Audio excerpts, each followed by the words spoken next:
Selamat siang teman-teman semua. Tentunya pada hari ini puji syukur kehadirat Tuhan Yang Maha Esa, di mana saat ini Alma berada di kantor BMKG Jawa Barat, dan tentunya saya hari ini tidak sendiri. Di samping saya ada seorang prakirawan dari stasiun BMKG Jawa Barat. Ya.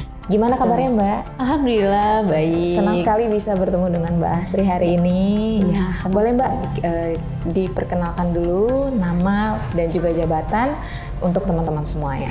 Oke, baik. Alhamdulillah saya senang sekali hari ini. Jadi saya mohon izin untuk perkenalan dulu. Nama saya Asri Rahmawati, biasanya dipanggil Asri. Saya posisinya sebagai forecaster atau prakirawan cuaca di Stasiun Klimatologi Jawa Barat, Mbak. Oh iya. Hari ini lagi sibuk nggak Mbak? Kebetulan enggak juga sih hari ini. Hari ini tadi baru ada kegiatan juga dengan teman-teman dari BPBD. Jadi sudah selesai di pagi, siang kebetulan memang lagi free. Dan senang banget kedatangan teman-teman dari PMI hari ini. Saya sangat senang sekali. Ya, kami juga mengucapkan terima kasih banyak Mbak udah meluangkan waktunya bersama kita. Untuk pada hari ini kita akan ada sesi tanya jawab. Jadi yang biasanya kita tahu BMKG adalah yang memantau cuaca. Nah, hari ini kita ulik kira-kira BMKG itu tugasnya seperti apa dan lain halnya. Untuk itu boleh Mbak dijelasin dulu BMKG itu apa ya? Oke, baik. Jadi pertama-tama kita kenalan dulu ya dengan BMKG berarti. BMKG itu kepanjangannya dari Badan Meteorologi, Klimatologi dan Geofisika Mbak Alma. Dan apa sih tugas-tugasnya BMKG itu ya tidak jauh dari kepanjangannya ini. Lembaga pemerintahan yang memang bergerak di bidang meteorologi, klimatologi, kualitas udara dan juga geofisika gitu.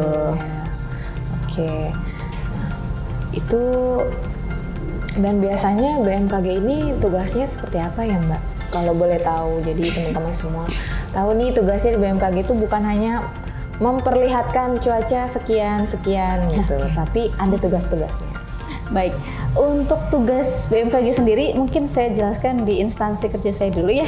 Di Stasiun Klimatologi Jawa Barat ini tugas utamanya yakni membuat informasi perakiraan cuaca, kemudian juga memberikan peringatan dini, kemudian juga karena kami ini stasiun yang klimatologi tapi mempunyai tugas meteorologi juga. Jadi informasi-informasi terkait iklim, terkait juga penggunaannya untuk petani, kemudian juga untuk pendidikan dan lain sebagainya, kami juga menyediakan juga Mbak Alma untuk informasi. Tapi secara umum untuk BMKG sendiri lebih ke informasi secara umum, itu informasi cuacanya, informasi iklimnya, kualitas udara dan juga kegempaan. Mungkin teman-teman lebih paham dengan istilah gempa kalau saya sebut stasiun geofisika seperti itu ya. Seperti itu. Informasi-informasi yang terkait dengan hal itu adalah tugas utamanya BMKG. Nah ya, jadi banyak tugasnya. Nanti akan difokuskan lagi ya Mbak ya, berarti ya, bukan hanya men-share informasi mengenai gempa saja, tapi banyak tugasnya. Luar biasa ya. Nah, kira-kira nih Mbak, wilayah mana saja selain kota-kota besar seperti Jakarta itu yang mengalami kualitas udara yang buruk? Kira-kira wilayah mana sih yang buruk nih? Oke, kalau kita bicara tentang kualitas udara, maka kita akan bicara tentang bagaimana emisi karbon itu dihasilkan di kota tersebut ya. Jadi kita bisa langsung lihat ke mobilitasnya dulu nih, mobilitas penduduknya. Semakin padat mobilitasnya, semakin padat penduduknya, tentu saja akan semakin tinggi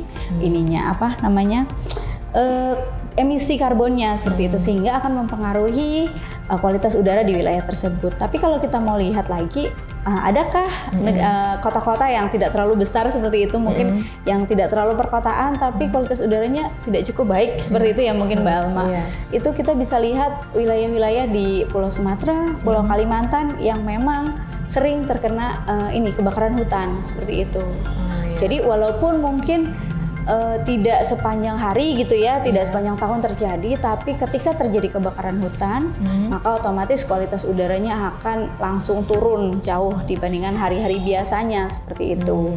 Kita bisa lihat mungkin wilayah Riau, Pontianak, kemudian wilayah-wilayah di Palangkaraya dan sekitarnya itu kan yang setiap tahun ada kejadian-kebakaran hutan itu kualitas udaranya pasti akan menurun hingga sampai bisa mengakibatkan gangguan kesehatan bagi penduduknya.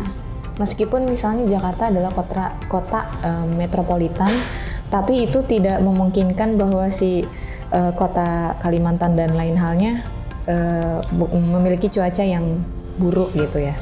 Itu sesuai datanya. Kualitas udaranya ya mungkin maksudnya. Iya, karena memang mungkin kalau hari-hari biasa di sana bagus-bagus aja Mbak.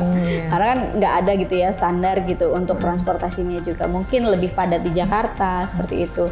Tapi ketika di sana terjadi sudah kebakaran hutan itu saya sudah merasakan sendiri juga. Kebetulan saya sebelum bertugas di sini di Stasiun Klimatologi Jawa Barat, saya bertugas di Stasiun Meteorologi Supadio di Pontianak.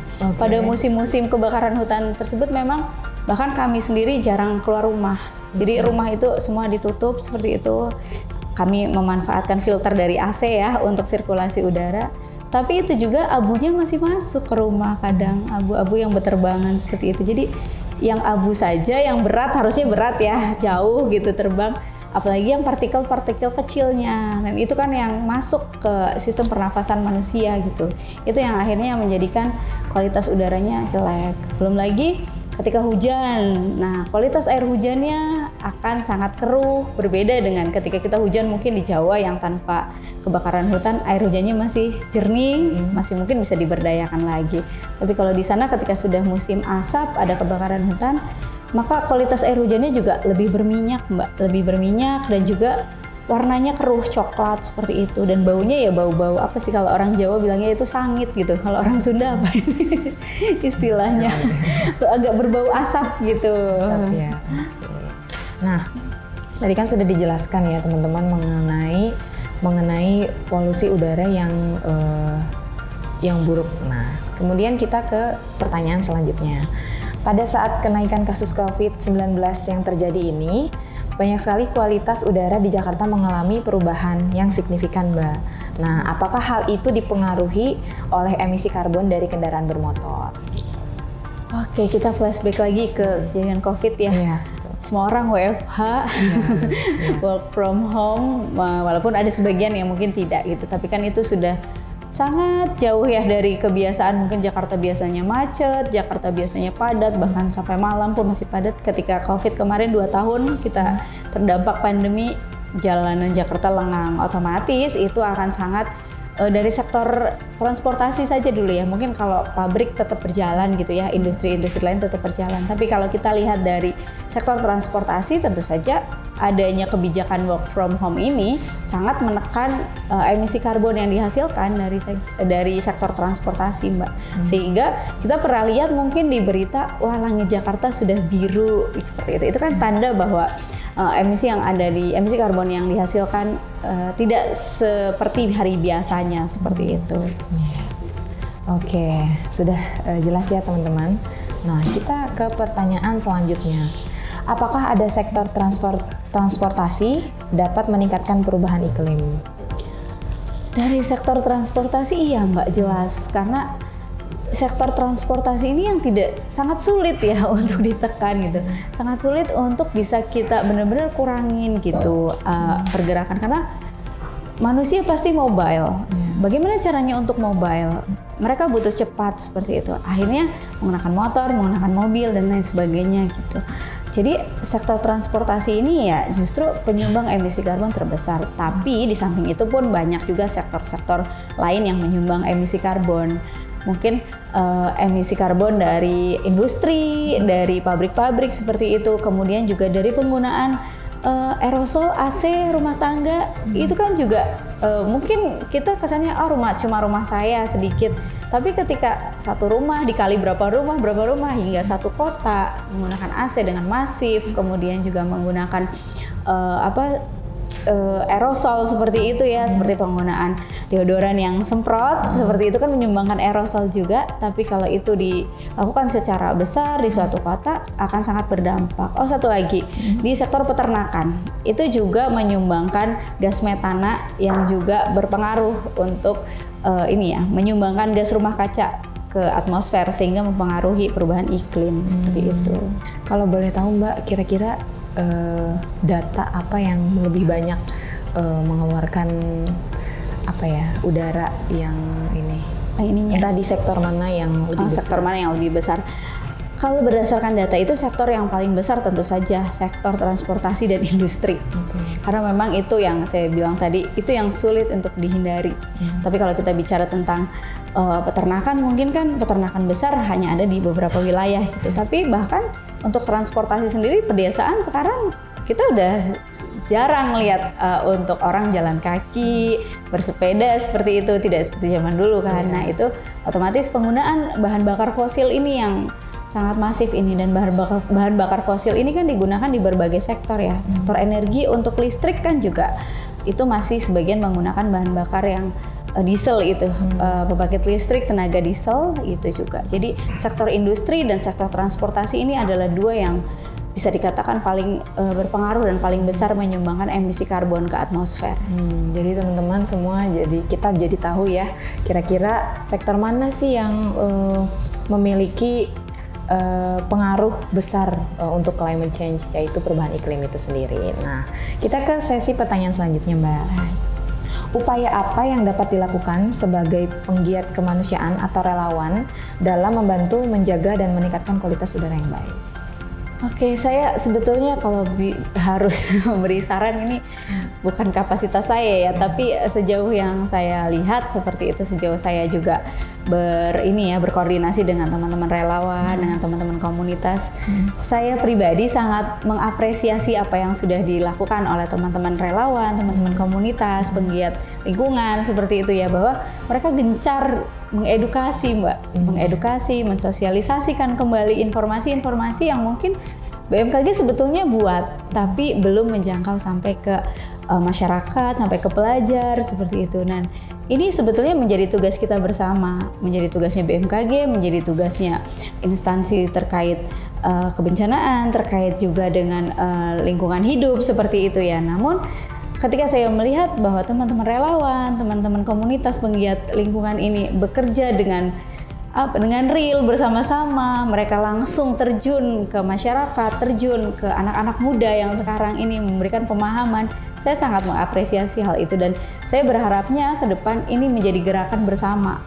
Kita bergerak bersama-sama mengedukasi anak muda, mengedukasi masyarakat agar isu global tentang perubahan iklim ini menjadi kita atasi bersama, menjadi upaya bersama seperti itu, Mbak. Jadi kalau boleh gitu ya, saya berharap kedepannya edukasi, sosialisasi ini terus kita galakkan gitu, Mbak. Bersama dengan BMKG, instansi pemerintahan lainnya mungkin, kemudian juga instansi non pemerintahan, media, bahkan media ya yang masif gitu pemberitaannya, media dan juga mungkin teman-teman relawan dan juga komunitas seperti itu.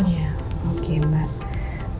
Nah, ini ada lagi, kira-kira dalam usaha untuk mencapai kualitas udara yang baik dari BMKG itu sendiri, nah cara untuk menggaet sehingga kita semua bisa berkolaborasi itu kira-kira dengan siapa saja dan apa sih tujuannya, kalaupun memang Mbak selaku BMKG, selaku perwakilan gitu ya. Baik. Kalau usaha dari kami, tentu saja kami terus memantau, karena kami juga ada beberapa stasiun atau UPT yang memang tugasnya memantau kualitas udara, memantau bagaimana emisi-emisi dari gas rumah kaca, karbon itu gimana kita mengukur itulah ya, Mbak, informasi-informasi seperti itu kan teknis seperti itu ya, itu terus kami kerjakan juga, bahkan mungkin kedepannya akan bertambah stasiun-stasiun yang mengamati kondisi gas rumah kaca ini, karena memang ini menjadi tugas bersama dan juga tugas BMKG yang tidak ringan gitu ya. Terus jika bisa dijelaskan lebih lanjut upaya-upayanya, tentu saja kami juga tidak sendiri, kami juga bersama dengan dinas-dinas lain, OPD-OPD terkait dengan yang bergerak di bidang itu, lingkungan hidup mungkin, kehutanan dan lain sebagainya. Kami juga bekerja sama untuk bisa berkolaborasi terkait hal ini, Mbak. Kemudian ya seperti yang kita lakukan hari ini, Mbak, mungkin ini menjadi sesuatu yang men-trigger teman-teman di luar sana, masyarakat di luar sana untuk bisa lebih, oh iya ternyata sekarang itu sudah seperti ini ya kondisi atmosfer kita, lalu dampaknya seperti apa. Kan hal-hal seperti ini yang harus terus kita sampaikan, dan itu butuh kerjasama dari berbagai pihak. Seperti yang saya bilang tadi, ada strategi namanya strategi pentahelix. Jadi pemerintah tidak bisa sendiri, butuh kerjasama dari non pemerintah, dari komunitas, dari media, dari teman-teman pelajar juga. Biasanya kan anak-anak muda ini nih yang powerful ya Mbak, membuat perubahan. Anak-anak muda ini yang lebih melek teknologi. Nah itu saya menaruh harapan besar agar anak-anak muda ini ke depannya bisa membawa perubahan ke arah yang lebih baik seperti itu. Mudah-mudahan nanti ke depannya setelah kita berkolaborasi nih, nanti kita akan ajak teman-teman semua untuk berkolaborasi, mengkampanyekan. Betul. Ya, tentunya mengkampanyekan dari hal-hal kecil untuk mengurangi perubahan iklim itu sendiri ya Mbak ya. Nah ini ada lagi. Nah, BMKG ini telah berupaya berkolaborasi dengan berbagai sektor seperti media, kemudian juga pemerintahan. Nah, kira-kira resiko ini kan tidak hanya melibatkan instansi pemerintah, Mbak. Nah, namun juga instansi non-pemerintah, akademisi, media, komunikasi, bahkan juga masyarakat. Nah, kira-kira menurut Mbak tanggapannya seperti apa? Entah Mbak senang kah atau gimana? Oke, tentu saja senang Mbak. Seperti yang tadi saya sampaikan juga sih, pada dasarnya kami dari BMKG membuka kolaborasi Mbak. Membuka kolaborasi untuk baik itu sesama pemerintahan, baik itu dengan teman-teman pelajar. Karena kami juga sering dapat kunjungan Mbak dari teman-teman pelajar mulai dari TK sampai ke universitas, bahkan ini ya pendidikan yang tentara itu. Mereka sering datang ke sini untuk melihat aktivitas BMKG seperti apa, alat-alat BMKG seperti apa. Nah dari situ kami juga menyelipkan Mbak edukasi mengenai cuaca, iklim, potensi dampaknya, kualitas udara, perubahan iklim tentu saja, bagaimana cara menguranginya gitu. Itu dari ini ya, dari sisi edukasi. Kemudian juga kalau dari instansi-instansi terkait, kami juga bekerja sama juga ketika media datang, mereka membutuhkan apa juga kan, kita juga memberikan informasi sedetail mungkin. Kemudian juga kami bekerja sama juga dengan RRI untuk memberikan informasi perakiraan kami ke RRI supaya lebih merata. Memang kalau sekarang belum begitu banyak gitu ya kerjasama, maksudnya belum menyeluruh seperti itu, belum menyeluruh di seluruh lini media seperti itu. Kami berharapnya ke depannya bisa lebih berkolaborasi lebih luas lagi, karena memang tanggung jawab Stasiun Klimatologi Jawa Barat ini luas Mbak. Meskipun lokasinya ada di Bogor, tapi tanggung jawab kami itu melingkupi seluruh wilayah Jawa Barat. Jadi memang sangat dibutuhkan dukungan dari berbagai stakeholder, dari komunitas, dari teman-teman relawan seperti itu untuk bisa informasi kami ini sampai hingga ke level masyarakat yang langsung berhadapan dengan dampaknya nanti, dampak dari perubahan iklim ini nantinya. Oke. Kita ke sesi pertanyaan selanjutnya. Kira-kira kendala apa saja yang menjadi faktor penghambat BMKG dalam menangani perubahan iklim tersebut? Oke. Faktor penghambatnya BMKG sejauh ini kalau kita lihat dari tugas fungsinya BMKG, tentu saja kami sudah melaksanakan tugas sesuai dengan perundang-undangannya Mbak, karena BMKG adalah lembaga pemerintahan, jadi tidak bisa lepas dari regulasi yang ada. Kami melaksanakan sebaik mungkin. Tapi jika kita tinjau lagi, kenapa kemudian ketika BMKG sudah bekerja sedemikian rupa, tapi perubahan iklim ini tetap terjadi seperti itu? Jika ada pertanyaan seperti itu dari masyarakat, maka saya bisa jelaskan kembali bahwa isu perubahan iklim ini bukan hanya isu atau tugasnya BMKG saja. Ini merupakan isu global, isu bersama, masalah bersama umat manusia untuk bisa bergerak bersama-sama. Oke, BMKG punya resource, kami menyediakan data, kami mengolah data, kami menganalisis, kami juga memproyeksi kemungkinan terjadinya dampak dari perubahan iklim ini seperti apa. Tapi kemudian jika kita membahas tentang bagaimana dampaknya ini bisa berkurang, bagaimana kita bisa mengurangi dampak yang dirasakan oleh masyarakat, maka saya akan menjelaskan ini butuh upaya bersama Mbak. Ini butuh upaya dari berbagai lapisan masyarakat.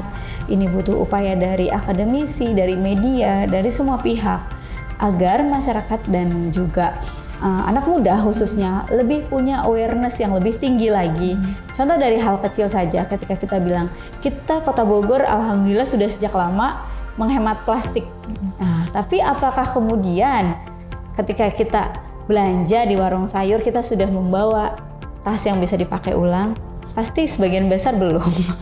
Karena pasti bawanya hanya ke minimarket yang memang tidak menyediakan plastik. Nah, kesadaran kecil seperti ini yang harus kita bangkitkan bersama, Mbak. Sehingga ketika upaya itu kita lakukan bersama, meskipun kecil seperti yang tadi Mbak Alma ceritakan, meskipun kecil, mungkin dengan itu tadi penggunaan plastik, kemudian juga dengan bike to work gitu ya, menggunakan sepeda atau lebih memilih fasilitas umum, transportasi umum, itu kan akan mengurangi emisi karbon yang ada gitu. Dan itu jika dilakukan bersama, masyarakat memiliki kesadaran yang sama, bergerak bersama, saya rasa akan memberikan dampak yang lebih signifikan seperti itu. Ya. Oke, baik Mbak. Jadi kita lebih paham lagi ya teman-teman semua. Ya, kita kembali lagi ke pertanyaan selanjutnya. Kira-kira apakah struktur geografis di Indonesia mempengaruhi perubahan iklim selama yang terjadi ini?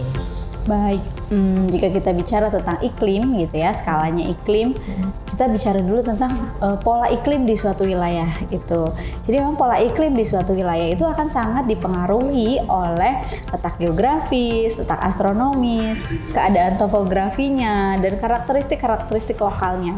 Ini akan berinteraksi, baik itu daratnya, laut, atmosfer gitu. Itu tidak bisa dipisahkan, Mbak. Jadi ketika kita bilang pola perubahan iklim ini, itu juga akan sangat berkaitan gitu. Bagaimana perubahan iklim ini akan memberikan dampak yang berbeda-beda.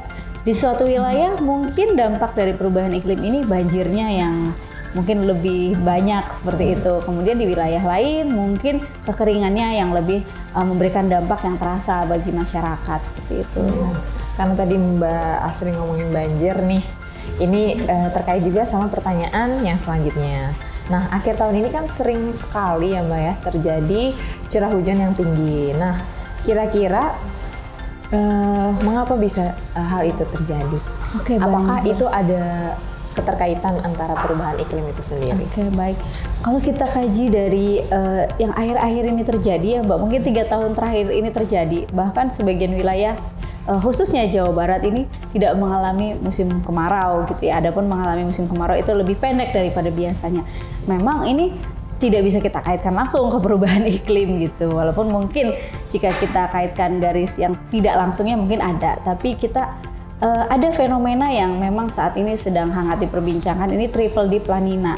Triple Deep La Nina ini La Nina ini kan periode La Nina ini periode basah untuk wilayah Indonesia secara umum. Nah, Triple Deep La Nina ini adalah periode basah yang berulang selama 3 tahun beruntun. Sehingga memang di wilayah Indonesia sebagian besar ini lebih basah dibandingkan tahun-tahun sebelumnya selama 3 tahun ini. Kita bisa lihat di 2022 ini, setahun terakhir saja, wilayah Jawa Barat ini hujannya jauh lebih tinggi dibandingkan biasanya. Bahkan yaitu tadi, musim kemarau di beberapa wilayah itu hanya 2 bulan. Bahkan mungkin di wilayah Jawa Barat bagian selatan itu tidak mengalami musim kemarau, hujan sepanjang tahun. Sehingga mungkin Mbak Alma lebih sering dengar berita banjir, berita longsor itu lebih sering terdengar seperti itu. Bahkan sekarang ini ya, banjirnya ini bukan hanya banjir-banjir yang biasa ya, arusnya cukup deras juga kan untuk kejadian banjir yang sekarang terjadi gitu. Apalagi biasanya tuh Mbak, kita tuh kan di akhir tahun tuh sering sekali ya terjadi hujan. Apakah memang itu setiap saat akhir tahun? Iya, betul. Untuk akhir tahun sendiri kita biasanya mengenalinya bulan-bulan ber itu ya. Start dari September itu mungkin sama ya, BMKG dengan teman-teman PMI, teman-teman di relawan juga mulai kesibukannya mulai naik ini di bulan September, kemudian juga Oktober, sampai mungkin nanti ada yang sampai Januari, sampai ke Februari tergantung dari karakteristiknya. Ini kan sebetulnya musim-musim penghujan ya Mbak, pakemnya adalah musim-musim penghujan. Tapi kemudian ketika ada gangguan dari fenomena-fenomena yang tadi saya jelaskan dari La Nina atau mungkin dari faktor-faktor lain itu bisa meningkatkan bukan hanya di wilayah di bulan-bulan ber ini aja yang naik, bahkan sepanjang tahun. Mungkin Bogor sendiri karakteristik hujannya hujan sepanjang tahun, kota hujan gitu kan. Jadi bulan Juni, Juli, Agustus masih ada hujan, masih ada mungkin banjir lintasan. Tapi tetap walaupun seperti itu di bulan-bulan yang ber itu di mana musim penghujan ada terjadi di sebagian wilayah Jawa Barat, maka Bogor juga intensitas hujannya, curah hujannya itu akan lebih meningkat dibandingkan bulan-bulan sebelumnya. Seperti itu, Mbak. Iya, jadi memang sudah ada datanya ya. Iya, betul. Curah hujan tinggi di akhir tahun hingga awal tahun ya, biasanya awal tahun baru gitu. Iya, jadi yang mau pergi susah ya. Iya, betul. Tapi Harus tetap sedia payung. Iya, betul, sedia payung kemana-mana. Bukan hanya, tapi kalau sekarang himbauan kami biasanya ya, bukan hanya sedia payung lagi, Mbak, tapi lebih kayak teman-teman yang berkendara, karena memang beberapa waktu lalu sampai terjadi ini ya, menelan korban ya, adanya banjir lintasan ini sudah lebih, kalau dulu mungkin banjir lintasan ini dianggap remeh gitu ya oleh kita karena memang belum sampai ada korban, tapi karena di beberapa wilayah, nggak cuma Bogor, wilayah lain juga sempat menelan korban juga karena banjir lintasan ini di beberapa wilayah itu punya arus gitu, jadi arusnya cukup deras gitu sampai yang bawa motor itu agak nggak bisa stabil gitu. Jadi kami lebih menghimbaunya berhati-hati ketika berkendara, sekiranya hujannya lebat disertai angin kencang atau bahkan sampai menemui genangan atau banjir, masyarakat, teman-teman pelajar seperti itu mungkin ketika pulang sekolah dihimbau untuk bisa menepi dulu, cari tempat berlindung dulu gitu sampai mungkin lihat situasi sudah reda hujannya, kemudian juga kondisi banjir lintasannya itu sudah lebih surut dan sudah lebih aman untuk dilintasi seperti itu. Oke, baik Mbak. Itulah ya, ada pesan dari Mbak Astri untuk lebih hati-hati, apalagi karena curah hujannya tinggi, kita harus stay safe dulu ya Mbak ya. Betul sekali. Oke. Nah, selanjutnya bagaimana? Ini kita jauh ya, jadi yang tadi ke banjir, jadi langsung ke pertanyaan selanjutnya. Ini bagaimana bisa suatu negara bisa dikategorikan sebagai negara yang ramah lingkungan dan memiliki kualitas udara yang baik? Oke, suatu negara ini lingkupnya jadi besar ya, jadi luas, tapi tidak apa-apa. Ini juga perlu juga sih untuk diketahui oleh teman-teman, oleh masyarakat juga. Kalau kita bicara tentang kualitas udara, maka kita ada namanya indeks, mungkin sudah sering dengar ISPU gitu ya Mbak ya. ISPU, kemudian juga AQI itu Air Quality Index, banyak indeks yang bisa teman-teman mungkin akses untuk informasi kualitas udara ini. Bisa dilihat lagi bagaimana kualitas udara di situ ada, apakah masuk ke kategori baik ataukah mungkin tidak baik, sedang, ataupun mungkin berbahaya seperti itu. Bahkan seperti yang tadi kita balik lagi ke cerita yang tadi, ketika terjadi kebakaran hutan itu sudah dalam indeks yang berbahaya, Mbak.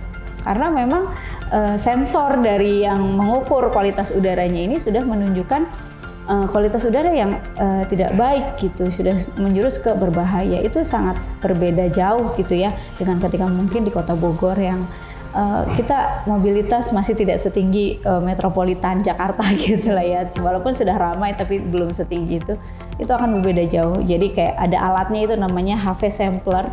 Apa itu Mbak? Itu iya, HV sampler itu alat yang menyedot udara. Sampel udaranya itu disedot seperti mesin penyedot gitu ya udara. Nanti disaring itu polusi yang ada di udara itu disaring.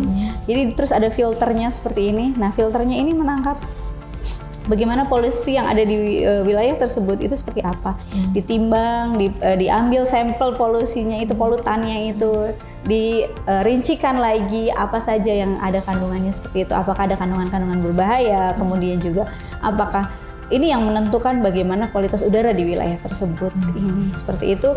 Jadi informasinya banyak, teman-teman bisa akses, masyarakat bisa akses, bisa sekarang semua orang pegang handphone ya, akses sudah ada di hadapan kita langsung, bisa akses di download info BMKG itu bisa di Play Store. Info BMKG. Saya jadi promo nggak apa-apa ya Mbak? Boleh.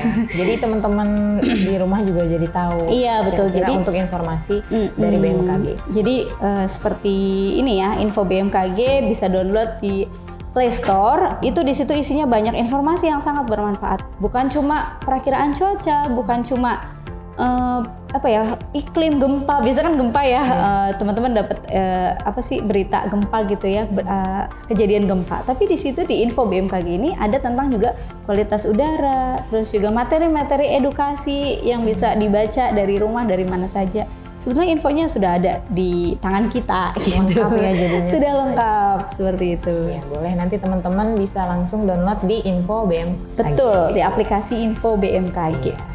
Oke, Mbak tadi ngomongin soal kebakaran hutan. Itu ada nggak sih keterkaitan dengan gas rumah kaca? Nah, pengen tahu juga nih teman-teman yang di rumah, gas rumah kaca itu seperti apa? Jadi kita jadi bisa denger nih infonya dari Mbak Asri langsung. Oke, gas rumah kaca.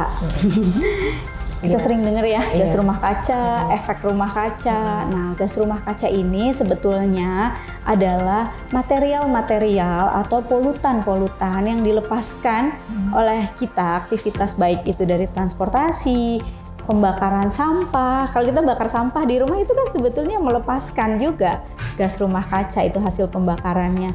Kemudian juga industri, tadi sektor peternakan juga menyumbangkan. Nah, gas rumah kaca ini kemudian naik ke atmosfer dan itu mempunyai waktu luruh yang tidak sebentar, Mbak Alma. Waktu luruhnya itu bisa ratusan tahun. Itulah kenapa setiap hari kita melakukan aktivitas, setiap hari kita melakukan pembakaran seperti itu dengan dari sektor transportasi, dari sektor industri, itu yang akhirnya terakumulasi di atmosfer, terakumulasi menjadi banyak dengan waktu luruh yang lama, akhirnya menumpuk, dan inilah yang akhirnya mengakibatkan efek rumah kaca. Nah, efek rumah kaca ini yang kemudian dikenal dengan fenomena perubahan iklim seperti itu. Jadi karena gas rumah kaca itu ternyata banyak sekali perubahan sehingga menjadi perubahan iklim itu sendiri ya, Mbak ya. Oke, jadi teman-teman tahu ya semuanya. Terlebih kalau lagi kebakaran hutan tadi, mungkin yang Mbak Alma singgung di awal, kebakaran hutan, kita bakar sampah aja mungkin di rumah ya, itu sudah menyumbangkan kan emisi karbon yang dilepaskan saat kita membakar sampah. Gimana kalau yang terbakar itu hutan yang luas? Mungkin bisa kebayang ya, berapa ton, berapa berat karbon, berapa banyak itu yang dilepaskan ke atmosfer secara bersama-sama dan juga massal gitu ya. Itu sangat ini sih meresahkan sih. Yang terhirup juga itu sudah berdampak, dan yang lepas langsung ke atmosfer juga berdampaknya lebih panjang gitu. Lebih itu panjang. yang di rumah aja hanya bakar sampah ya. Betul. Apalagi kalau yang di gedung atau yang di Kebakaran sektor industri ya. Industri dan kebakaran dan hutan uap-uapnya itu ya, Mbak ya. Iya. Oke. Nah, ini tadi kan kita udah ngomongin gas rumah kaca, efek rumah kaca segala macam, dampaknya sudah dijelaskan sama Mbak Asri. Nah, kira-kira bagaimana sih membentuk kesadaran masyarakat kita di Indonesia tentunya terhadap kualitas udara yang sehingga udaranya itu cukup baik, dan apa contoh langkah kecilnya untuk kita supaya kita lebih aware lagi gitu, Mbak. Oke, baik. Mungkin kalau kita lihat sekarang ya, sekarang itu baik di Indonesia, baik di lingkup internasional, semua orang sebetulnya sudah mulai bangkit nih, Mbak. Kesadarannya semua orang sudah lebih aware terhadap perubahan iklim, walaupun kita tidak bisa pungkiri masih ada sebagian masyarakat yang masih belum memahami karena memang mungkin belum teredukasi dengan baik seperti itu. Seperti mungkin kalangan anak-anak ataupun kalangan masyarakat yang memang tidak menggunakan handphone ataupun tidak tersentuh teknologi seperti itu, mungkin seperti itu. Mungkin sulit ya. Mungkin sulit, itu kan kita tidak bisa pungkiri ya adanya hal-hal hambatan seperti itu.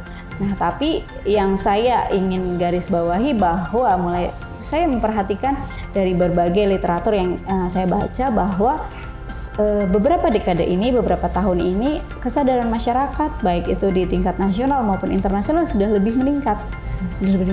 Dibuktikan dengan apa? Kebijakan-kebijakan pemerintah yang mendukung untuk lingkungan ini kan. Seperti yang tadi, contoh kecilnya untuk Kota Bogor. Sudah sejak lama penggunaan plastik agak dibatasi seperti itu. Yang gerakan Bogor tanpa kantong plastik. Betul, gerakan Bogor tanpa kantong. Terus juga strawless tanpa sedotan. Itu kan sebetulnya sedikit, mungkin menurut kita nggak penting banget. Tapi kebayang dong, setiap hari orang pakai sedotan, berapa sampah plastik yang dilepaskan ke laut. Kemudian juga ketika itu diberhentikan atau dikurangi gitu ya, mungkin dikurangi, tidak bisa diberhentikan, dikurangi, akan ada pengurangan sampah plastik, sedotan seperti itu kan juga itu sebagai nilai yang harus kita apresiasi juga Mbak. Jadi memang langkah-langkah kecil seperti yang sudah kita lakukan sampai sejauh ini, kita harus terus dukung, kita harus terus dorong. Dengan cara apa? Tugas kita bersama. Mbak Alma, hari ini kita ngobrol, kedepannya Mbak Alma mungkin akan lebih bersemangat lagi gitu ya untuk mengedukasi tentang hal ini. Mungkin teman-teman yang di rumah, masyarakat yang di rumah setelah mendengarkan ini semoga lebih bangkit lagi gitu, kesadaran dan kepeduliannya terhadap lingkungan. Oh iya, ini jadi masalah kita bersama. Apa yang bisa kita lakukan untuk lingkungan? Satu orang mungkin bisa melakukan ini ya, bertanam di rumah, gitu kan, dari tumbuhan bisa menyumbangkan oksigen yang baik. Itu kan juga suatu upaya, 1 rumah, 2 rumah, 3 rumah. Tapi kalau dilakukan bersama-sama itu akan menjadi hal yang luar biasa, memberikan dampak yang besar. Sekali lagi ini isu global, jadi butuh gerakan bersama, butuh upaya bersama, seperti itu Mbak. Ya. Nah, selanjutnya ada pertanyaan, perubahan iklim itu sebetulnya apa saja dampaknya Mbak kira-kira?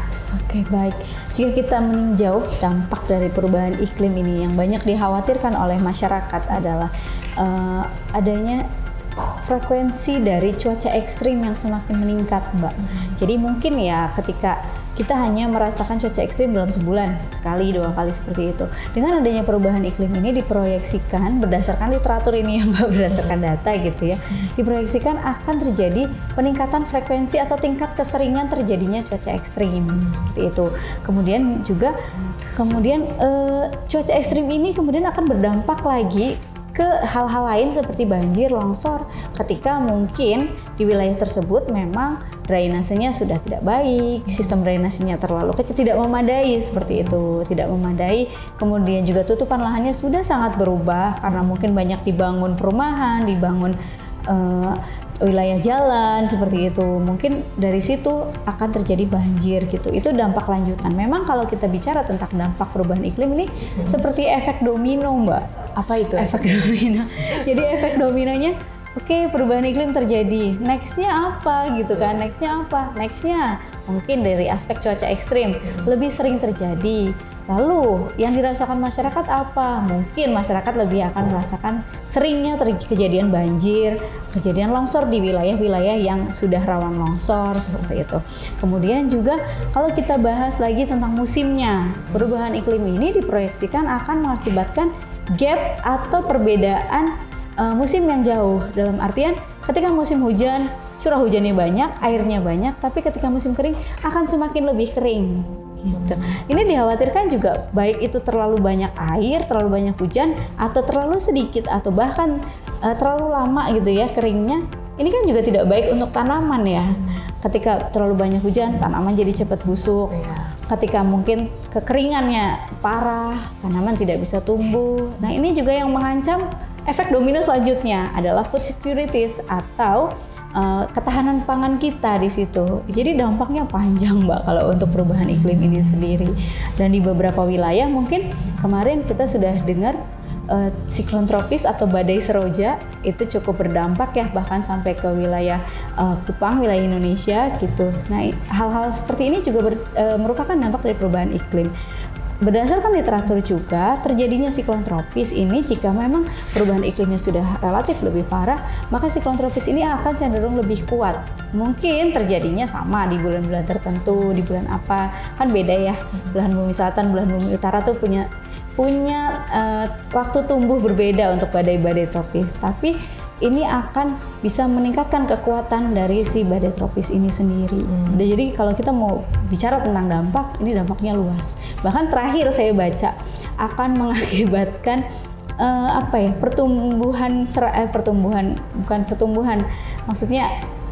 gerakan serangga pun akan terpengaruh dari perubahan iklim ini. Serangganya itu gimana? Serangga, jadi kan misalkan serangga itu punya lingkungan yang cocok bagi mereka itu di suhu tertentu, kemudian di kelembaban tertentu. Nah, ketika ada perubahan iklim, suhunya berubah, kelembabannya juga mungkin tinggi. Ini juga akan mengakibatkan kehidupan dari serangga ini terganggu. Sampai saya kadang bingung juga kan, wah ternyata sampai sekecil ini gitu. Jadi memang akan berdampak hingga ke banyak faktor gitu bahkan. Kemudian juga yang tidak kalah penting dampak ke kesehatan. Dampak ke kesehatan ini beberapa literatur juga membuktikan bahwa ketika terjadi perubahan iklim ini, perubahan suhu, kemudian juga kelembabannya relatif tinggi, ini adalah wilayah ya, keadaan gitu, keadaan yang sangat memudahkan penyakit, virus, dan bakteri itu untuk lebih tumbuh. Mungkin teman-teman di PMI sudah lebih menggali tentang itu lebih jauh saya rasa gitu. Karena kan baik di Dinas Kesehatan dari PMI mungkin sudah berkecimpung di dunia kesehatan ya. Itu lebih dalam dari itu. Jadi memang kalau kita bicara perubahan iklim, efeknya itu domino dan sangat efek lanjutannya itu sangat luas dan sangat banyak. Jadi sekalipun memang ada perubahan iklim itu lebih ekstrim Mbak, sekali ya Mbak ya. Dampaknya nanti akan terasanya di berbagai sektor kehidupan Mbak. Jadi ya kita harus lebih aware lagi ya. Betul. Oke Mbak, kita ke pertanyaan selanjutnya. Nah, dampak perubahan iklim di Indonesia itu dampaknya kan sudah parah. Nah kira-kira gimana tuh Mbak? Sebetulnya kalau kita bilang parah ini relatif ya. Jadi saya khawatirnya malah menakuti masyarakat ini. Sebetulnya belum parah ya Mbak. Kalau kita bilang parah ya belum parah. Tapi memang harus menjadi concern, menjadi ini perhatian kita bersama. Karena walau bagaimana negara-negara berkembang seperti kita itu harus terus meningkatkan edukasi ke masyarakat. Kembali lagi karena kalau kita hanya mengandalkan ke pemerintahan, kita hanya mengandalkan lembaga-lembaga yang bergerak di kesehatan seperti itu kan tenaganya terbatas seperti itu. Sehingga kita butuh masyarakat yang lebih aware, masyarakat yang lebih peduli dengan lingkungan, peduli dengan keadaan di lingkungan mereka sendiri. Seperti sekarang kan banyak juga tuh desa-desa yang sudah mulai punya komunitas baik itu tanggap bencana atau peduli tentang kesehatan dan lain sebagainya. Itu saya rasa bisa menjadi gerakan yang dimulai dari lingkungan-lingkungan kecil seperti itu, tapi jika dilakukan bersama itu akan efektif mengurangi dampaknya. Karena kalau kita bicara tentang dampak di Indonesia ini sudah sejauh apa gitu, kita bisa lihat saat ini banjir sudah mulai banyak di mana-mana, bahkan mungkin yang 10 tahun ke belakang itu belum banjir, beberapa tahun terakhir sudah mulai banjir. Itu kan tanda-tanda alam yang harus kita sadari bersama. Wilayah-wilayah yang mungkin dulunya hijau, wilayah-wilayah yang mungkin dulunya tidak gersang, dingin seperti wilayah-wilayah Bogor gitu ya, dingin. Sekarang kan suhunya tidak sedingin dulu gitu. Dan juga wilayah-wilayah ini sudah mulai menggunakan AC. Nah ini kan rantai-rantai yang sebetulnya harus kita putuskan gitu seperti itu dengan adanya edukasi dan sosialisasi seperti itu. Ya, kita ke pertanyaan selanjutnya nih Mbak. Kira-kira tadi kan Mbak udah menjelaskan banyak sekali dampak perubahan iklim itu sendiri. Nah, kira-kira apa saja yang menjadi langkah kecil kita untuk mengurangi dampak perubahan iklim itu sendiri? Betul Mbak. Jadi kalau kita bicara perubahan iklim, mengurangi dampaknya seperti yang saya bilang tadi, upaya bersama. Tapi juga jangan langsung menjudge, yang saya lakukan ini nggak seberapa gitu ya, yang saya lakukan ini hal kecil. Oh tidak, justru kita harus memulai mindset. Saya selalu sering bilang gitu ya, kalau saya ketemu dengan teman-teman relawan ataupun teman-teman pelajar gitu, mulai dari diri sendiri, mulai dari hal yang kecil dan mulai dari sekarang gitu. Apapun itu, baik itu mulai aktif memilah sampah di rumah, kemudian juga mengurangi penggunaan plastik, kemudian juga mengurangi kegiatan yang berkendara seperti itu ya, kita lebih prefer menggunakan transportasi umum. Ini kan juga hal-hal kecil, langkah-langkah kecil. Kemudian juga yang sekarang ini sepertinya pelajar di banyak tempat gitu sudah aktif menggunakan tumbler. Nah itu juga langkah kecil yang akan sangat berarti untuk mengurangi dampak dari perubahan iklim. Kalau kita langsung ke sesuatu yang besar itu sulit, jelas secara pribadi gitu sulit.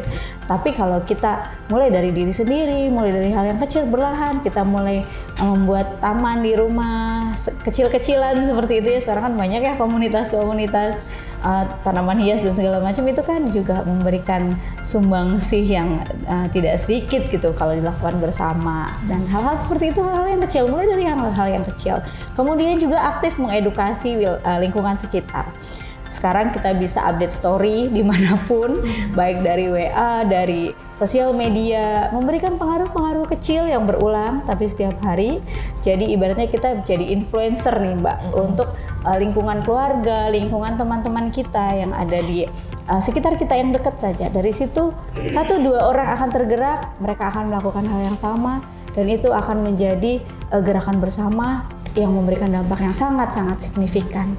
Jadi jangan ragu untuk memulai, jangan ragu untuk mulai dari hal-hal yang kecil. Ya, mudah-mudahan nanti teman-teman seperti Mbak Asri sudah menjelaskan, kita harus lebih semangat lagi dalam perubahan langkah kecil. Yang tadi Mbak Asri sudah jelaskan, penggunaan tumbler, kemudian mengurangi sampah plastik. Memilah sampah plastik juga itu penting Mbak, memilah. Sehingga kan ketika kita memilah sampah, saya di rumah juga kayak gitu. Memilah mana botol-botol yang bisa diberdayakan lagi oleh mungkin teman-teman yang mengumpulkan plastik untuk bisa diolah lebih lanjut lagi. Itu kan sangat memudahkan dan itu bisa menjadikan sampah-sampah ini punya nilai yang lebih dibandingkan kita jadiin satu, kita buang, berakhirnya nggak jadi apa-apa seperti itu juga upaya yang saya rasa perlu untuk digalakkan. Memilah sampah dari rumah itu sangat penting. Ya, dan juga jangan membuang makanan. Karena makanan itu bisa diolah lagi nggak sih Mbak? Betul. Jadi kalau rasanya kita makan di mana gitu ya terlalu banyak ya jangan dibuang. Mungkin bawa kotak makan dari rumah, kita bisa bungkus dulu bawa ke rumah seperti itu ya mungkin teman-teman. Kemudian juga menggunakan bahan makanan yang memang kita butuhkan, kita belanja sesuai dengan yang kita butuhkan. Jangan kita belanja kita tumpuk di rumah hanya berakhir jadi sampah karena sudah busuk seperti itu. Jadi lebih bijak lagi untuk mengelola sampah yang ada di rumah. Itu kan hal kecil ya, semua orang saya rasa bisa mulai sekarang dilakukan. Mungkin gerakannya lebih ke daur ulang sampah juga. Betul. Kan seperti mungkin plastik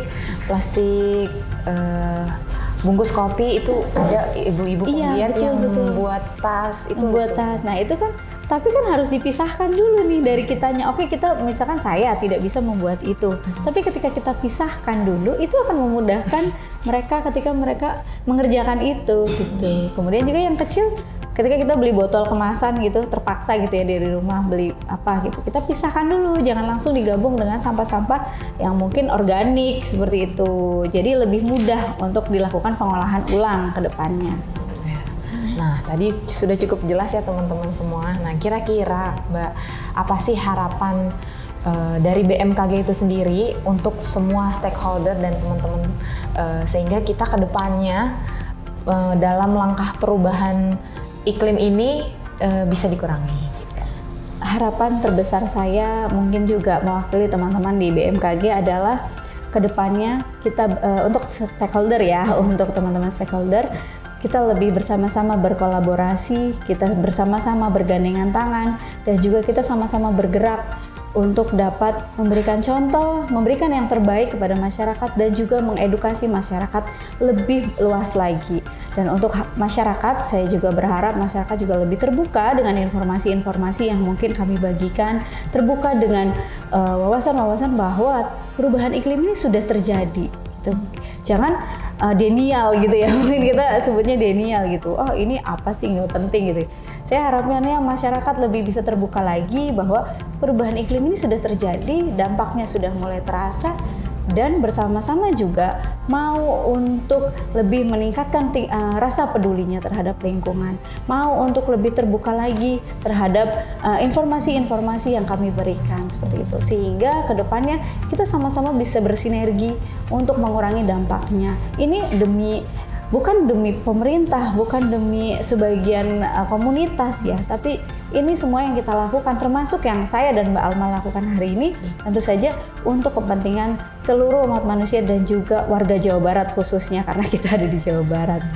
Jadi kita sama-sama, kita bergerak bersama. Kedepannya harapan saya seperti itu Mbak. Ya, mudah-mudahan nanti untuk kedepannya berarti informasi mengenai kerjasama nanti langsung ke Mbak Asri ya? Atau mungkin nanti bisa nggak kalau misalnya di Instagram atau apa, bisa di DM gitu? Bisa.